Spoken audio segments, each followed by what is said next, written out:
ధీరజ్ ఉదయం లేవగానే డ్యూటీ పూర్తి చేసుకొని కాలేజీకి వెళ్దామని రెడీ అయ్యి బండి దగ్గరికి రాగానే వాళ్ళ నాన్న ధీరజ్ని తిడతాడు. ఇంతలో ధీరజ్ నన్నే తిడుతున్నాడని కోపం వచ్చి బండిని వదిలేసి నడుచుకుంటూ కాలేజీకి వెళ్తాడు. సాయంత్రం అయిన తర్వాత ధీరజ్ డ్యూటీ ఎక్కి తన పని తాను చేసుకుంటూ ఉంటాడు. ఇంతలో ఒక ఆర్డర్ వస్తుంది. సరే అని వెళ్ళి చూస్తే ఆ ఆర్డర్ విశ్వక్ ఆర్డర్ చేస్తాడు. ధీరజ్ మనసులో ఈ ఆర్డర్ విశ్వక్క చేసింది అని అనుకుంటూ విశ్వక్ దగ్గరికి వెళ్ళి ఆర్డర్ ఇస్తాడు. ఇదిగోండి ఆర్డర్ అనేసరికి విశ్వక్ ఏంటి కస్టమర్స్తో ఇలాగైనా మాట్లాడేది అని అంటే ధీరజ్ సార్ తీసుకోండి అని అంటాడు.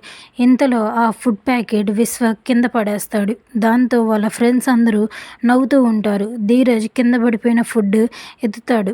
ప్రేమ ఈలోపు అక్కడికి వచ్చి ఏంటి ధీరజ్ కింద పడిపోయిన ఫుడ్ ఎత్తుతున్నాడు అని అనుకుంటూ ఉంటుంది. ఒక కోపం వచ్చి విశ్వక్ ఫ్రెండ్ చంప పగలగొడుతుంది. అప్పుడు విశ్వక్ కోపంతో ప్రేమ నీకు సంబంధం లేదు అని గట్టిగా ప్రేమ మీద అరుస్తాడు. అప్పుడు ప్రేమ నీకు సంబంధం లేదంటావేంటి, ధీరజ్ నా మొగుడు అని చెప్తుంది.